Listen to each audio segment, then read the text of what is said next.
తెలంగాణ పులిబిడ్డ కొడంగల్ ముద్దుబిడ్డ తెలంగాణ తెలుగుదేశం పార్టీ కార్యనిర్వాహక అధ్యక్షులు కొడంగల్ ఎమ్మెల్యే అశేష ప్రజానీకం అభిమానాన్ని చూరగొన్నటువంటి యోధుడు రేవంత్ రెడ్డి గారు స్టూడియోలో ఉన్నారు.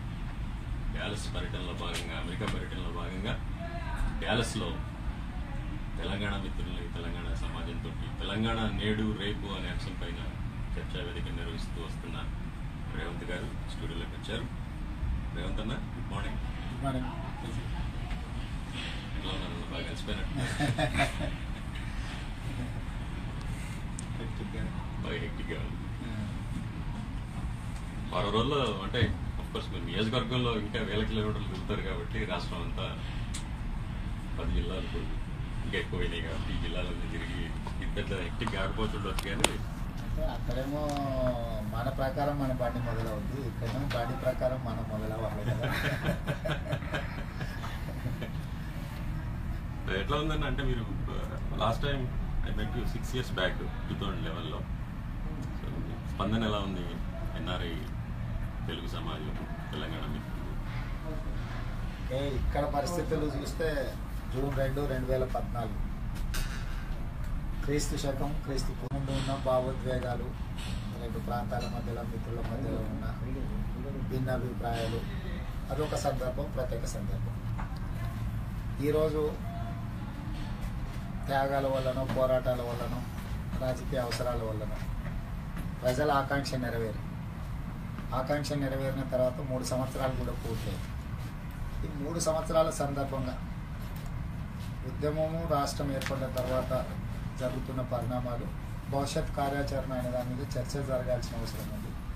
భావోద్వేగాల నుంచి కొంత బయటపడుతూ ప్రస్తుత ఆర్థిక రాజకీయ పరిస్థితులను అవగాహన చేసుకొని చర్చించుకునే పరిస్థితులు ఉన్నాయి. ప్రాంతాలుగా విడిపోయి ప్రజలుగా కలిసి ఉందామనే వాదన ఈ మధ్యలో బలపడుతుంది. ఉద్యమం సందర్భంలో చెప్పినప్పుడు ఎవరికి పెద్దగా రుచించలేదు. జియోగ్రాఫికల్గా రాష్ట్రం ఏర్పడ్డా కూడా మనుషులుగా మనం కలిసి ఉంటాం, మన భాష ఒకటే, భావం ఒకటి, యాస వేరు ఉండొచ్చు. కాబట్టి మనం కలిసి ఉండాలని ఆ రోజు మాట్లాడిన సందర్భాలను, ఆ రోజు ఉన్న ప్రత్యేకమైన పరిస్థితుల్లో కొంత దానికి ఆమోదం లేదు. ఈ మధ్యకాలంలో మన అట్లాంటాలో జరిగిన సమావేశం చూస్తే అన్ని సంఘాలు ఒక దగ్గరకు వచ్చినాయి. తెలుగు ప్రజలు అనేవాళ్ళు గతంలో ప్రాంతాలుగా విడిపోయిన వాళ్ళందరూ కూడా ఎవరి ప్రాంతాలు వాళ్ళకి వచ్చినాయి కాబట్టి ఇప్పుడు మళ్ళీ మనందరం కలిసి ఒక వ్యక్తి మీద కూర్చోవచ్చు అని అట్లాంటి మిత్రులందరూ కలిసి ఒక ప్రయోగం చేసింది. అది విజయవంతమైంది. ఈరోజు డాలస్లో కూడా ఇక్కడ ఉండే మిత్రులు పార్టీలకు, జెండాలకు, ఎజెండాలకు అతీతంగా తెలుగు ప్రజలుగా ఆదరించి ఒక సమావేశాన్ని, ఒక గెట్ టుగెదర్, ఒక ఆత్మీయ సమ్మేళనాన్ని ఏర్పాటు చేసే ప్రయత్నం చేస్తున్నారు. ఇది ఒక శుభసూచకం. ఎందుకంటే భవిష్యత్తులో మనము ప్రాంతాలుగా, రాష్ట్రాలుగా మనం నిర్దిష్టంగా అభివృద్ధి పదం వైపు నడుస్తూనే పోటీ పడే విధంగా, అంటే ఇవాళ అంబానీ సోదరులను చూస్తే ఒకే తల్లి పిల్లలు, ఒక కుటుంబం, కానీ వ్యాపార దిగ్గజాలు కలిసి ఉన్నారు, విడిపోయినారు. ఈరోజు ఇద్దరు పోటీ పడి నువ్వా నేనా అని ఇద్దరు కలిసికట్టుగా ఇది చేస్తుంది. వాళ్ళిద్దరి మధ్యలో పోటీ ఉన్నప్పుడు నువ్వా నేనా, ఇతరులు పోటీకి వచ్చినప్పుడు వాళ్ళిద్దరు కలిసి ఇతరుల మీద పోటీ పడుతున్నారు. ఇవాళ తెలంగాణ, ఆంధ్రప్రదేశ్ కూడా మన మధ్యలో మనం పోటీ ఉన్నప్పుడు నువ్వా నేనా అనే పోటీతత్వంలో ఒకరికొకరు పోటీ పడడం వల్ల అది ఆరోగ్యవంతమైన పోటీ, అది మంచిది. మన తెలుగు ప్రజల హక్కుల కోసం కానీ, సమస్యల కోసం కానీ మనకు రావాల్సిన అన్ని రకాల కేంద్ర ప్రభుత్వం నుంచి కానీ ఇతర ప్రాంతాల నుంచి రాబట్టుకోవాలనుకున్నప్పుడు ఇద్దరు కలిసి ఈరోజు పనిచేసే పరిస్థితులు, వాతావరణం వచ్చిందంటే మంచి పరిణామం. ఎందుకంటే మనకు నీళ్ళ విషయంలో కర్ణాటక, మహారాష్ట్రతో కానీ ఇతర అంశాలలో కానీ ఇష్యూస్ వచ్చినప్పుడు 2 రాష్ట్రాలు కలిసికట్టుగా వాదనను వినిపించినప్పుడు మనకు రావాల్సిన వాటాను మనం రప్పించుకోవచ్చు.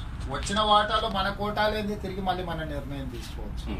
ఈరోజు అమెరికాలో కూడా ఆ దిశగా మీరందరూ, డెలాస్లో మిత్రులు, చాలామంది మిత్రులందరూ కూడా వాళ్ళకు భిన్నాభిప్రాయాలు ఉండొచ్చు, వివిధ రాజకీయ పార్టీల మీద వాళ్ళకి అభిమానం ఉండొచ్చు. వాళ్ళ అభిమానాలను కూడా వాళ్ళు అంటే వాటిని కొనసాగిస్తూనే రేవంత్ రెడ్డి వచ్చిండు, మన తెలుగు బిడ్డ, మనందరం కలిసి పనిచేయాల్సిన అవసరం ఉంది. భవిష్యత్తును మనం నిర్దేశించుకోవాలా, వీటన్నిటి మీద కూడా చర్చించుకుంటే బాగుంటుందని ఈరోజు సమావేశాన్ని ఏర్పాటు చేసిండు. సంతోషం. ఇది కొనసాగాలి. అంటే ఇది ప్రారంభం మాత్రమే, ఇది అంతం కాదు, ఇది ఆరంభం మాత్రమే.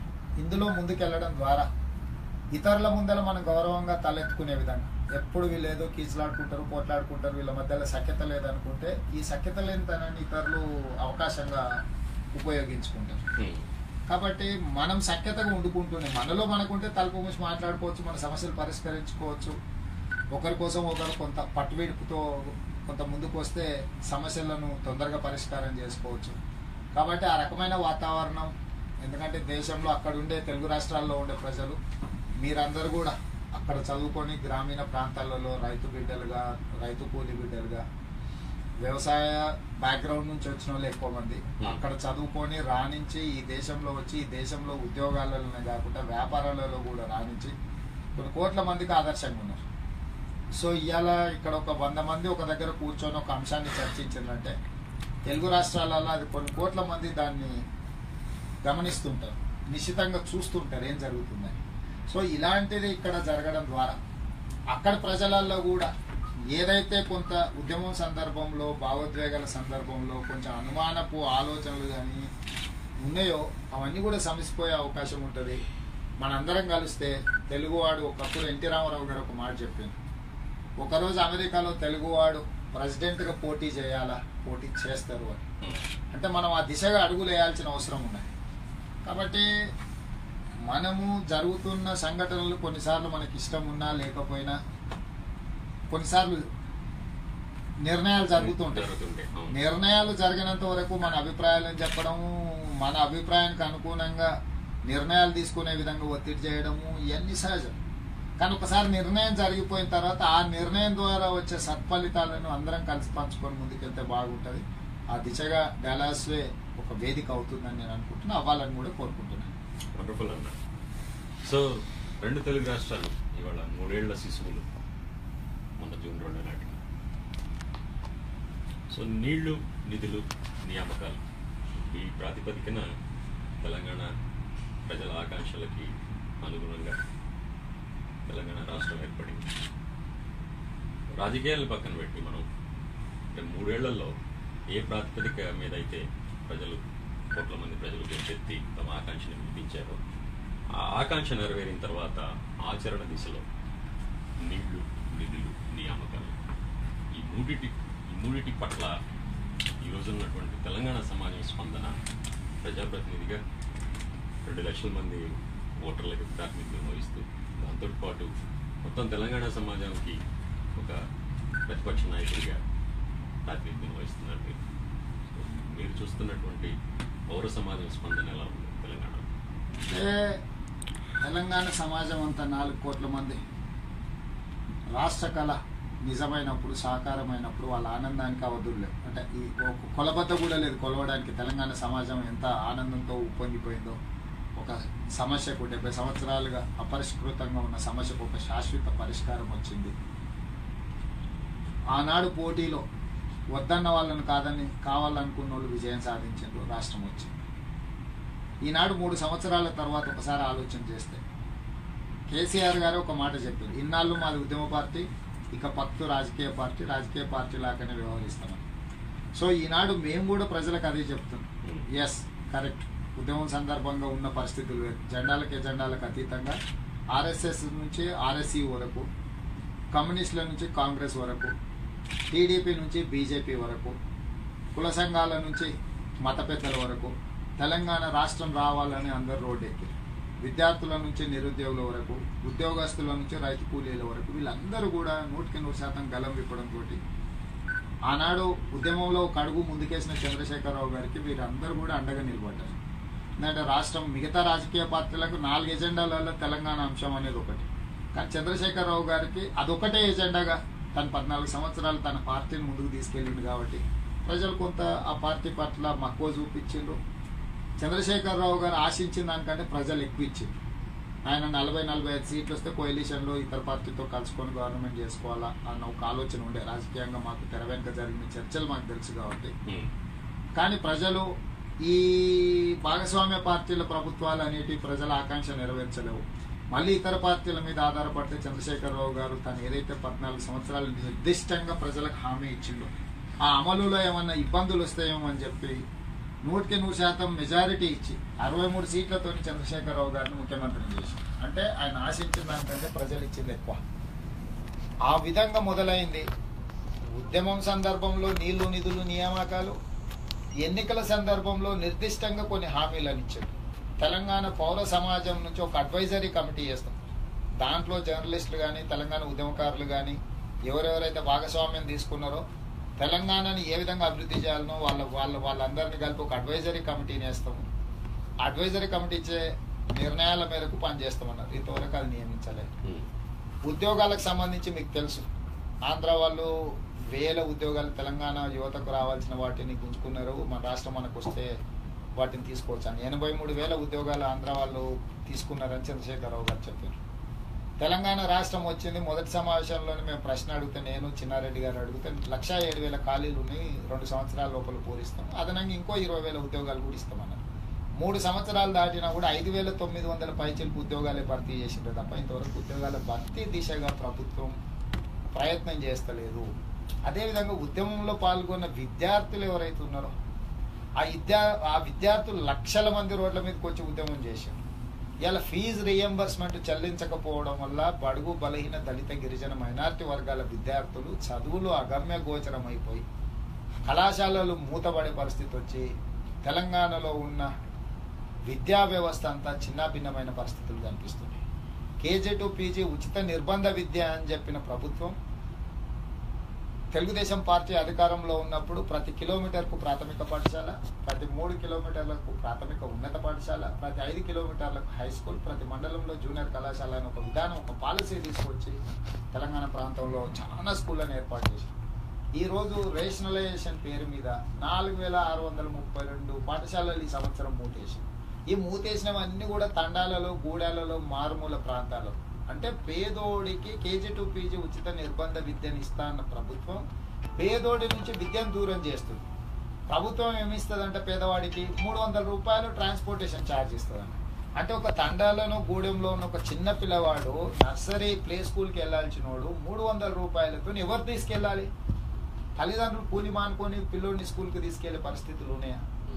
సో ఈ రకంగా డబుల్ బెడ్రూమ్ ఇల్లు అనుకోండి, ఇంటికో ఉద్యోగం అనుకోండి, గిరిజనులకు 12% రిజర్వేషన్ అనుకోండి, మైనారిటీలకు 12% రిజర్వేషన్ అనుకోండి, ఇలా చెప్పుకుంటూ వెళ్తే రైతు రుణమాఫీ అనుకోండి, అమరవీరుల కుటుంబాలను ఆదుకునే విషయంలో అనుకోండి, ఇలాంటి దాంట్లలో ప్రభుత్వము నిర్దిష్టంగా ప్రణాళికబద్ధంగా పనిచేయడం లేదు. ఈ 3 సంవత్సరాలల్లా ఎన్నికల మేనిఫెస్టోలో చెప్పిన ఏ ఒక్క అంశాన్ని నిర్దిష్టంగా ఈ రాష్ట్ర ప్రభుత్వము వాటిని పరిష్కరించే దిశగా అడుగులు వేయడం లేదు. తెలంగాణలో ఉన్న ముందు నుండి కూడా అంటే వ్యవసాయం, నీటి కొరత ఒకటి, అలాగే విద్యుత్ మీద ఎక్కువ ఆధారపడినటువంటి వ్యవసాయం అవడం వల్ల విద్యుత్ కొరత వల్ల కూడా ఇబ్బందులు ఎదుర్కొన్నారు తెలంగాణ రైతాంగం. సో ఈ 3 సంవత్సరాల్లో ఆ రంగంలో ఏమన్నా మార్పు కానీ, అంటే నీటిపారుదల పరంగాను అలాగే విద్యుత్ పరంగాను ముఖ్యంగా రైతులకి ఏమన్నా మార్పు కానీ, ఏమన్నా అభివృద్ధి కానీ ఏమన్నా? అంటే విద్యుత్ పరంగా గతంలో తెలంగాణలో ఎప్పుడు విద్యుత్ కోతలు ఉండేది. అసలు ఎప్పుడు వస్తుందో ఎప్పుడు పోతుందో చెప్పలేని పరిస్థితులు. విద్యుత్ రాకడా ప్రాణం పోకడా తెలంగాణలో ఎవరు చెప్పలేని పరిస్థితి ఉంది. ఈరోజు విద్యుత్ అందుబాటులో ఉంది. సరే, రాజకీయంగా దానికి కారణాలు వేరున్నాయి. ఇది సందర్భంగా తెలంగాణలో విద్యుత్ సమస్యకు పరిష్కారం ఉంది. కాకపోతే దానికి ప్రభుత్వంలో ఉన్న పెద్దలు తమ గొప్పతనంగా ఏదైతే చెప్పుకుంటుందో అది వాళ్ళ గొప్పతనం కాదు. కేంద్ర ప్రభుత్వం ఆనాడు తీసుకున్న రాష్ట్ర విభజన సందర్భంగా తీసుకున్న నిర్ణయం వల్ల ఈరోజు తెలంగాణలో విద్యుత్ సమస్య పరిష్కారానికి అదొక భాగము. రెండవది, 2011లో కాంగ్రెస్ పార్టీ అధికారంలో ఉన్నప్పుడు ఆదిలాబాద్ జిల్లాలో 1200 మెగావాట్లు, వరంగల్ జిల్లాలో భూపాలపల్లిలో 600 మెగావాట్లు, 1800 మెగావాట్ల ప్రాజెక్టులు ఆ రోజు మొదలు పెట్టడంతో ఈ 2015లో అవి పూర్తయినాయి. 11లో మొదలు పెడితే అదనంగా 1800 మెగావాట్ల విద్యుత్ దీనికి తోడవడము. 2 సంవత్సరాలు తెలంగాణలో కరువు వచ్చింది వర్షాలు లేకపోవడం వల్ల. 20 లక్షల పంపు సెట్లల్లా 16 లక్షల పంపు సెట్లకు అసలు విద్యుత్ అవసరం లేకుండా పోయింది. 7 గంటలు ఉచిత విద్యుత్తు ఇచ్చే వ్యవసాయ రంగంలో 4 లక్షల పంపు సెట్లు మాత్రమే పనిచేసే పరిస్థితి ఉంది. అంటే కరువు వల్ల కానీ ఇతర ఆ విద్యుత్ కూడా ఆదా అయ్యింది. ఇవి పక్కన పెడితే విద్యుత్ కొనుగోళ్లల్లా దీర్ఘకాలికమైన ఒప్పందాలు, తాత్కాలికమైన ఒప్పందాలు, అత్యవసరంగా కొనుగోలు, ఈ అత్యవసరంగా కొనుగోలుతోని 4 రూపాయలకు రావాల్సిన యూనిట్ 3.5 రూపాయలకు రావాల్సిన యూనిట్ 14 రూపాయలు పెట్టుకుంటున్నారు. వేల కోట్ల రూపాయలు తెలంగాణ ప్రజాధనం కొద్ది కంపెనీలకు, ల్యాంకో లాంటి, జీవీకే లాంటి కంపెనీలకు తెలంగాణ ఉద్యమం సందర్భంగా తెలంగాణను దోసుకుంటున్నారని ఆరోపణ చేసిన కంపెనీలకే వేల కోట్ల రూపాయల బిల్లులు చెల్లించి 14 రూపాయలకు యూనిట్ కొంటున్నారు. తక్కువగా ఆంధ్రప్రదేశ్ రాష్ట్రం ఇస్తా అన్న 4 రూపాయలకి ఇస్తా అన్న కూడా తీసుకోకుండా 14 రూపాయలకు బయట ప్రైవేట్ వ్యక్తులతో కొనుగోలు చేయడం ద్వారా రాష్ట్ర ఖజానాకు గండిపడుతుంది. కాకపోతే సమస్యకు పరిష్కారం ఉంది. ప్రజలంతా ఏమనుకుంటారంటే ఎవరు ఏమైతే మాకేందా, మాకైతే కరెంట్ వచ్చింది కదా. ఎస్, కరెంట్ వచ్చింది నిజం. ఈరోజు తెలంగాణలో విద్యుత్ కోతలు లేవు. ట్రాన్స్ఫార్మర్లు గాలిపోవడం కానీ లేకపోతే జనరేటర్లు కొనుక్కోవాల్సిన పరిస్థితులు లేవు. అంతవరకు వాస్తవం. ఇరిగేషన్ ప్రాజెక్టులకు వస్తే ఇది అదొక పెద్ద మయసభ. నీళ్లు లేని ఉన్నట్టు కనిపిస్తాయి, ఉన్నాయి లేనట్టు కనిపిస్తాయి. 14 సంవత్సరాలు ఉద్యమం సందర్భంగా ఏ రోజు ప్రాజెక్టుల రీడిజైనింగ్ గురించి మాట్లాడలేదు. అదేవిధంగా వాటర్ గ్రిడ్ గురించి కూడా ఏ రోజు మాట్లాడలేదు. ఈ రోజు ఇరిగేషన్ ప్రాజెక్టులు, వాటర్ గ్రిడ్లు కలిసి 2.5 లక్షల కోట్ల టెండర్లు పిలిచారు. రీడిజైనింగ్ పేరు మీద గత ఒప్పందాలు 10,000 కోట్ల రూపాయలు ఖర్చు అయిన తర్వాత ప్రాణహిత చెవెళ్లలో 40,000 కోట్ల రూపాయల ప్రాజెక్టులు 10,000 కోట్లు ఖర్చు అయింది. 25% పనులు పూర్తయింది. ఇప్పుడు ఆ 10,000 కోట్ల రూపాయల పనులను నిర్వీర్యం చేసేసి అవసరం లేదని వాటిని పక్కన పెట్టేసి రీడిజైనింగ్ పేరు మీద మళ్ళీ 85,000 కోట్లతో కొత్త టెండర్లు పిలిచారు. అంటే ఈరోజు ఒక వ్యక్తి తన అవసరానికి అనుకోండి, లేకపోతే తనకు బాగా కావాల్సిన వాళ్ళ కంపెనీలకు టెండర్లు ఇవ్వడానికి అనుకోండి, రకరకాల అంశాలను ముందర పెట్టుకొని 1,00,00,000 ఎకరాలకు నీళ్ళు ఇస్తాను ఒక స్లోగన్. అంటే తను ఒక ఇష్యూను ఆర్టికులేట్ చేయడంలో కేసీఆర్ గారు తర్వాతనే ఎవరైనా, అది నిజమా అబద్ధమా అనేది వేరే అంశం. అంటే ఒక ప్రోడక్ట్ను మార్కెటింగ్ చేయడంలో ఎక్స్పర్ట్. ఆ ఎక్స్పర్టిజము మంచి కోసం ఉపయోగిస్తే మేము అందరం కూడా అభినందించేటోళ్ళం. కాకపోతే అది తెలంగాణ సమాజానికి ఉపయోగపడతలేదు. అయితే తెలంగాణలో గత ప్రభుత్వాలు మొదలుపెట్టిన ప్రాజెక్టులు మా మహబూబ్ నగర్ జిల్లాని అత్యధికంగా వలసపోయే జిల్లా. బొంబాయో, దుబాయో బొగ్గు గనులలో పనిచేయడానికి తట్ట పని, మట్టి పని, పార పని దేశంలో ఏ మూలలో ఎవరికి అవసరం ఉన్నా పోయేది పాలమూరు జిల్లా వస్తుంది. తెలంగాణ వల్ల అత్యధికంగా ప్రయోజనం పొందాల్సింది కూడా వాళ్ళే. కృష్ణా జలాలు 300 కిలోమీటర్లు తెలంగాణలో బారుతున్నా కూడా తాగడానికి నీళ్లు లేక చనిపోతున్నది పాలమూరు జిల్లాలో. గత ప్రభుత్వాలు తెలుగుదేశం అనుకోండి, కాంగ్రెస్ రాజశేఖర రెడ్డి గారు అనుకోండి, జలయజ్ఞం ప్రాజెక్టులలో కల్వకుర్తి, భీమా, నెట్టంపాడు, కోయిల్సాగర్ 4 ప్రాజెక్టులు దాదాపుగా 10,000 కోట్ల రూపాయలతో మొదలు పెడితే 8,500 కోట్ల రూపాయలు ఖర్చు అయినాయి. 90% పనులు పూర్తయినాయి. ఇంకొక 1,500 కోట్ల రూపాయలు ఖర్చు పెడితే 1000 నుంచి 1,500 కోట్ల రూపాయలు ఖర్చు పెడితే 8 లక్షల ఎకరాలకు నీళ్ళు వస్తాయి. ఒక్క సంవత్సరం కష్టపడితే సార్ ఆ పనులు చేయకుండా వాటిని పక్కన పెట్టి పాలమూరు రంగారెడ్డి ఎత్తిపోతలని 55,000 కోట్ల రూపాయల టెండర్లు పిలిచారు. మేమేం అడుగుతున్నామంటే 95% పూర్తయిందని 5% పూర్తి చేస్తే 8 లక్షల ఎకరాలకు నీళ్లు వచ్చే ప్రాజెక్టులను మీరు పక్కన పెట్టి 55,000 కోట్లతోని 10 లక్షల ఎకరాలకు నీళ్లు ఇస్తామని ఈ రోజు పని మొదలు పెడితే 2003లో మొదలు పెట్టిన కల్వకుర్తి లిఫ్ట్ ఇరిగేషన్ 3,000 కోట్ల ప్రాజెక్టు పూర్తి కావడానికి 13 ఏళ్లు పట్టింది, 14 ఏళ్లు పట్టింది, ఇంకా పూర్తి కాదు. 55,000 కోట్ల రూపాయల టెండర్లు పిలిస్తే 10 లక్షల ఎకరాలకు 1,00,000 ఎకరాలకు 5,500 కోట్లు అవుతుంది. అందులో ఇక్కడ 1,00,000 ఎకరాలకు 1,500 కోట్ల రూపాయలే అవుతుంది. అది కూడా 90% పూర్తయింది. కాబట్టి ఇవి పూర్తి చేయమని మేము అంటున్నాము. వాళ్ళెవరో మొదలుపెట్టిన నేనెందుకు పూర్తి చేస్తా, నేను కట్టాల్సిందే నేను కడతా, నేను చేసేదే నేను చేస్తా, ఇదే రీడిజైనింగ్. నాకు తెలిసినంత మీకేం తెలుసు అని ముఖ్యమంత్రి గారు వాదిస్తున్నారు. ఈ నీటిపారుదలలో కూడా ఒక అంటే సామరస్యంగా మీరు ఇందాక అన్నారు, 2 తెలుగు రాష్ట్రాలు కలిసి బయట దగ్గర తెచ్చుకోవాల్సి ఉన్నాయి. ఇప్పుడు పంజాబ్ ట్రైబ్యునల్ 80 టీఎంసీల నీళ్లు పోలవరం గోదావరి బేసిన్ నుండి కృష్ణా బేసిన్కి మళ్ళిస్తే ఆంధ్రప్రదేశ్కి 45, మిగిలిన 35 కర్ణాటకకి, మహారాష్ట్రకి కలిపేనా. ఇప్పుడు ఆ 45ని 2 రాష్ట్రాలు పంచుకోవాలి, ఆంధ్రప్రదేశ్, తెలంగాణ. అలాగే రేపొద్దున ఈ రీడిజైనింగ్ చేసినటువంటి ప్రాజెక్టులు ఇప్పుడు కాళేశ్వరం దగ్గర కానివ్వండి, గోదావరి బేసిన్ నుండి లిఫ్ట్ ఇరిగేషన్ ద్వారా కృష్ణా బేసిన్లోకి తరలిస్తే తెలంగాణ నుండి దాంట్లో కూడా మళ్ళీ మహారాష్ట్రకి, కర్ణాటకకి వాటా ఇవ్వాల్సి ఉంటుంది తెలంగాణ రాష్ట్రంలో. అంటే ఒక్క మహారాష్ట్ర ప్రభుత్వం 250 టీఎంసీల నీళ్లని ప్రతి సంవత్సరం నది దిశను మార్చి టాటా హైడల్ ప్రాజెక్టు మీదకి, పోయిన డ్యామ్ మీదకి మళ్లిస్తుంది, సముద్రంలో కలిసిపోతున్నాయి. 250 టీఎంసీల నీళ్లు వాళ్ళు కేవలం కరెంటు ఉత్పత్తి కోసం వేస్ట్ చేస్తూ, వృధా చేస్తూ, తెలంగాణ రాష్ట్రం దగ్గర నుంచి రేపొద్దున ఈ ప్రాజెక్టులు అయిపోతే గుంజుకుంటారు నీళ్లు, ఆంధ్రప్రదేశ్ దగ్గర పోలవరం అయిపోగానే గుంజుకుంటారు నీళ్లు. ఈ రెండింటి మీద ఈ రెండు రాష్ట్రాలతోటి సంయుక్తంగా ఆంధ్రప్రదేశ్ తెలంగాణ నోరు చేసుకుని గట్టిగా వాదించి సుప్రీంకోర్టులో కానివ్వండి, ట్రైబ్యునల్ ముందు కానివ్వండి, మొన్న స్పెషల్ లీవ్ పిటిషన్ వేశారు, తెలంగాణ వెళ్ళింది, కొట్టేశారు. నెక్స్ట్ డే ఆంధ్రప్రదేశ్ వెళ్ళాలి, తెలంగాణది కొట్టేస్తే మంది కూడా అదే పాయింట్ కదా, కొట్టేస్తారని చెప్పి వీళ్ళు అయిపోయారు. సో ఇట్లాంటివి పరిష్కరించుకోవడానికి ఏంటి మార్గాలు అంటే రాజకీయ పరంగా కానివ్వండి, ప్రభుత్వ పరంగా కానివ్వండి? ఇప్పుడు కృష్ణా బేసిన్లో ఉమ్మడి రాష్ట్రాలకు అలొకేషన్ 811 టీఎంసీ, గోదావరిలో ఒక తెలంగాణకే 900 టీఎంసీ. కానీ ప్రతి సంవత్సరం గోదావరిలో 3000 టీఎంసీలు సముద్రంలో కలుస్తున్నాయి. రెండు రాష్ట్రాలలో తెలంగాణలో 1,11,00,000 ఎకరాల ల్యాండ్ ఉంది, ఆంధ్రప్రదేశ్లో దాదాపుగా 1,70,00,000 1,80,00,000 అంటే 2 కోట్ల దగ్గరగా ల్యాండ్ వ్యవసాయ యోగ్యమైన భూమి. అంటే మొత్తం కలిస్తే 3 కోట్ల ఎకరాల ల్యాండ్. ఒక్క టీఎంసీ 10,000 ఎకరాలకు వచ్చినా కూడా ఆ లెక్కేసుకుంటే కూడా 3,000 టీఎంసీతోని మొత్తం ఉమ్మడి రాష్ట్రాలను 100% నీటి వనరుల చేత నీళ్ళు ఇవ్వచ్చు. ఇప్పుడు శ్రీశైలం తీసుకోండి, శ్రీశైలం మధ్యలో బ్రిడ్జ్లో సగం తెలంగాణకు ఉంటే సగం ఆంధ్రకు ఉంటుంది. సో మనకి ఇష్టం ఉన్నా లేకపోయినా నేచర్ మనల్ని కలిపి పెట్టింది. మనం జియోగ్రాఫికల్ గా రాష్ట్రాలు క్యాపిటల్ సిటీలు అమరావతి వాళ్ళు కట్టుకుని హైదరాబాద్ లో వీళ్ళు ఉన్నా నీళ్ళు ఎట్లున్నది, రెండు ప్రాంతాలను విడదీస్తూ మధ్యలో ఉన్నది, కలుపుతూ విడదీస్తూ అనుకోవచ్చు, కలుపుతూ అనుకోవచ్చు. సో ఇప్పుడు నేనేమంటున్నా అంటే మనకు నీళ్ళు అందుబాటులో ఉన్నాయి. గతంలో లిఫ్టులు లేవు. చాలా మంది ఏంటంటే ఆంధ్రప్రదేశ్ అంటే కంబైన్డ్ స్టేట్ లో ఉన్నప్పుడు తెలంగాణకు అసలు నీళ్ళు ఇయ్యలేదు, ఆంధ్రలో ప్రాజెక్టులు కట్టుకున్నారని ఒక బాధన ఉంది. ఆ రోజుకి అది కరెక్టే, నీరు పల్లె మెరుగును అని చెప్పి వాళ్ళు ప్రాజెక్టు కట్టి గ్రావిటీ ద్వారా కిందికి తీసుకెళ్లారు. లిఫ్టులు లేవు. తెలుగుదేశం పార్టీ అధికారంలోకి వచ్చిన తర్వాత ఎలిమినేటి మాధవరెడ్డి లిఫ్ట్ ఇరిగేషన్ ప్రపంచంలోనే అత్యంత పెద్ద లిఫ్ట్ ఇరిగేషన్ ఎక్స్పెరిమెంట్ చేసినప్పుడు అది సక్సెస్ అవ్వడంతో నీళ్లను పైకి లిఫ్ట్ చేయొచ్చు అనే ఒక ఫార్ములా మన దేశంలోనే కనుక్కోవడం జరిగింది.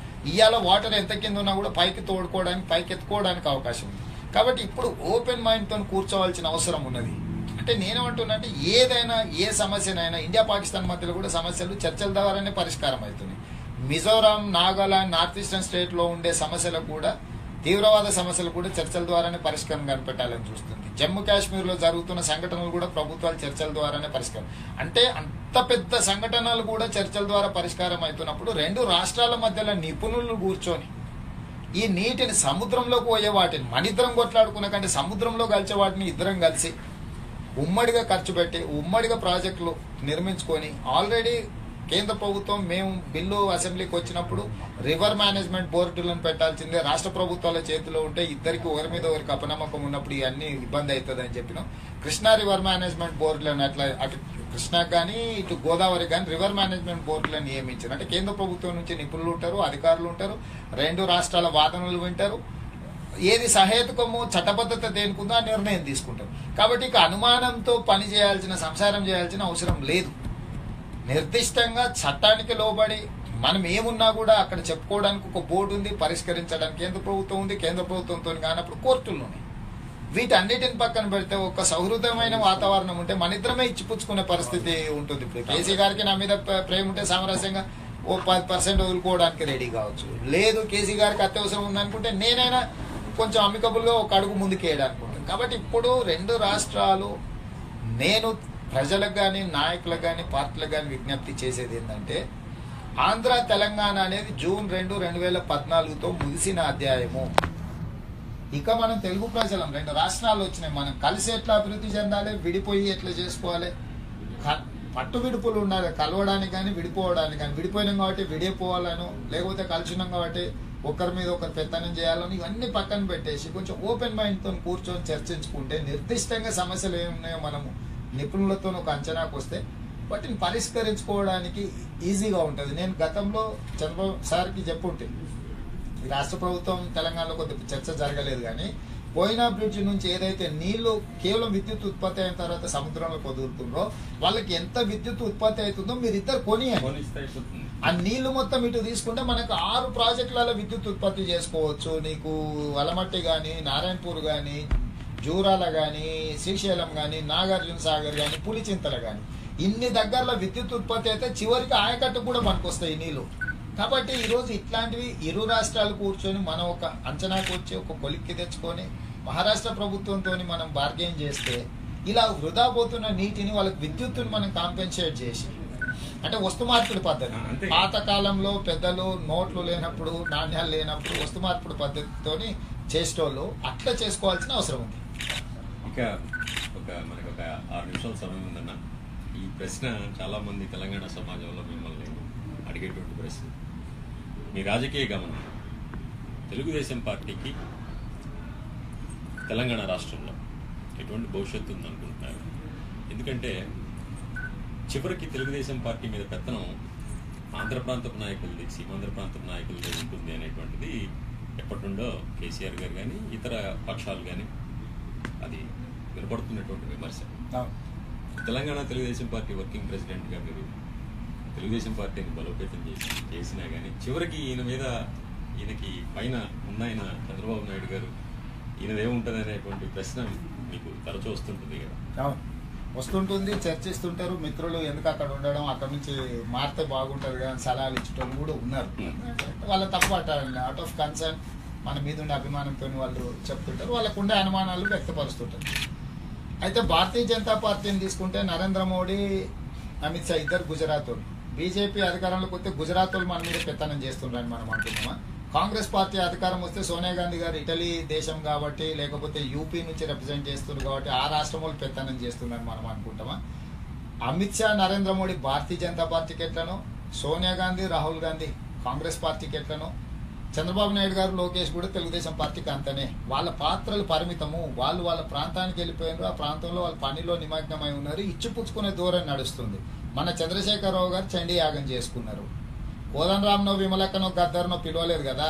చంద్రబాబు నాయుడు గారు, వెంకయ్య నాయుడు గారిని, ఇతరులను వాళ్ళనే కదా పిలుచుకున్నది. అంటే మన కుటుంబంలో జరిగే చిన్న చిన్న కార్యక్రమాలకు కూడా మనం వాళ్ళని పిలుచుకుంటున్నాం కదా.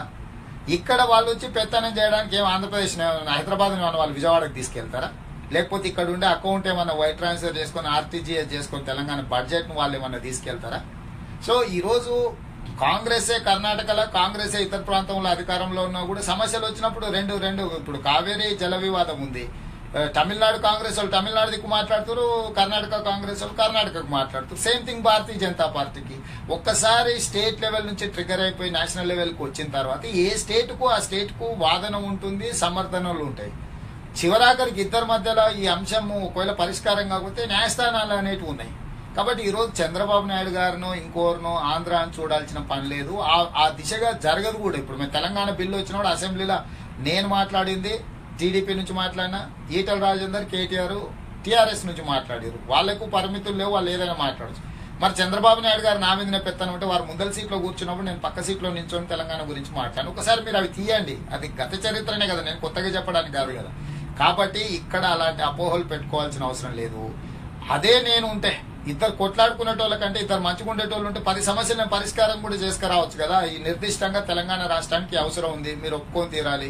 తెలుగుదేశం పార్టీ భవిష్యత్తు బాగుండాలంటే కూడా మీరు కొంత మెగ్నానిమిటీతోని, కొంత అంటే హుందాగా మీరు కొంచెం ముందుకు వచ్చి మాకు సహకరించాలని కూడా అడిగితే అట్లా కూడా పరిష్కారం కావచ్చు కదా. తెలంగాణలో తెలుగుదేశం పార్టీ ఎంత బలంగా ఉంటే చంద్రబాబు నాయుడు గారితో అంత బార్గెనింగ్ కెపాసిటీ పెరుగుతుంది మనకి. వారికి కూడా అరే నా పార్టీ బలంగా ఉంటుందంటే నేను కూడా కొంత ముందుకు వచ్చి వాళ్ళకి సహకరించాల్సిన అవసరం ఉంటుందని అనుకోవచ్చు కదా. ఇప్పుడు విద్యుత్ విషయంలో అంటే అసెట్స్ అండ్ లయబిలిటీస్ మనకు జనాభా ప్రాతిపదికన విభజన జరిగింది. 42% తెలంగాణకు, 58% ఆంధ్రకని. కానీ విద్యుత్ మాత్రం వినియోగం ప్రకారం విభజన జరిగింది. 53.89% తెలంగాణకు వచ్చింది, 43.11% ఆంధ్రకు పోయింది. చంద్రబాబు తెలుగుదేశం పార్టీ తెలంగాణ లేకపోతే ఆంధ్రప్రదేశ్ ఒక్కటనే ఉంటే ఊరికే కోర్టులో వేస్తే స్టే వస్తుంది. తెలంగాణకు 12% విద్యుత్ తగ్గుద్ది, 54% బదులు 42% పడిపోతుంది. తెలుగుదేశం పార్టీ తెలంగాణలో ఉంది కాబట్టి మేము రిక్వెస్ట్ చేయడంతో కేంద్ర ప్రభుత్వం తీసుకున్న నిర్ణయాన్ని కోర్టులో కంటెస్ట్ చేయకుండా ఆంధ్రప్రదేశ్ ప్రభుత్వము ఈరోజు తెలంగాణకు సహకరించింది. అంటే విద్యుత్ కొంత నీకు కోతలు లేకపోవడం వల్ల వినియోగం ఎంత ఉందో దాని ప్రకారం ఇచ్చిండ్రు, కోటాల ప్రకారం ఇవ్వాల. సో ఇలాంటి సమస్యలకు కూడా పరిష్కారం ఉంటుంది కాబట్టి ఒక సమస్యలో జటిలం కావచ్చు, 10 సమస్యలు పరిష్కారం కావచ్చు. ఇప్పుడు మొత్తం తెలంగాణ వాది నికార్సుగా తెలంగాణ కొట్లాడిన ఆయన 5 సంవత్సరాలు అధికారంలో ఉన్నాడు. ఏమేం చేసిండు? ఒక 5 సంవత్సరాలు 2 ప్రాంతాల్లో ఒకే పార్టీ అధికారంలో ఉందనుకోండి, అక్కడ తెలుగుదేశం ఇక్కడ తెలుగుదేశం ఉంటే ఏం పరిష్కారం అవుతుందో కూడా తెలుస్తుంది కదా. కాబట్టి ప్రజలు ఒక అవకాశం తెలుగుదేశం పార్టీకి తెలంగాణలో కూడా ఇవ్వాల్సిన అవసరం ఉంది. ఇవ్వాలని ప్రజలకు విజ్ఞప్తి చేస్తాం. వస్తే శాశ్వతంగా సమస్యలకు పరిష్కారం చూపిస్తాం, శాశ్వతంగా సంస్థలను ఏర్పాటు చేస్తాం. సమస్యలు ఉత్పన్నమైనప్పుడు ఏ రకంగా పరిష్కరించుకోవాలి చర్చల ద్వారా అనేది ఆ రకంగా తెలుగుదేశం పార్టీ ముందుకెళ్తుంది. థ్యాంక్ యూ వెరీ మచ్ అన్న. థ్యాంక్స్ ఫర్ మీరు శ్రోతలందరితో భావాలు పంచుకున్నందుకు. ఈరోజు మధ్యాహ్నం 12:30 రేవంత్ రెడ్డి గారితో తెలంగాణ నేడు రేపు అనే అంశం మీద మినర్వా బ్యాంకెట్ హాల్స్ చర్చ ఉంది. అందరూ ఆహ్వానించారు. థ్యాంక్ యూ అన్న. Thank you.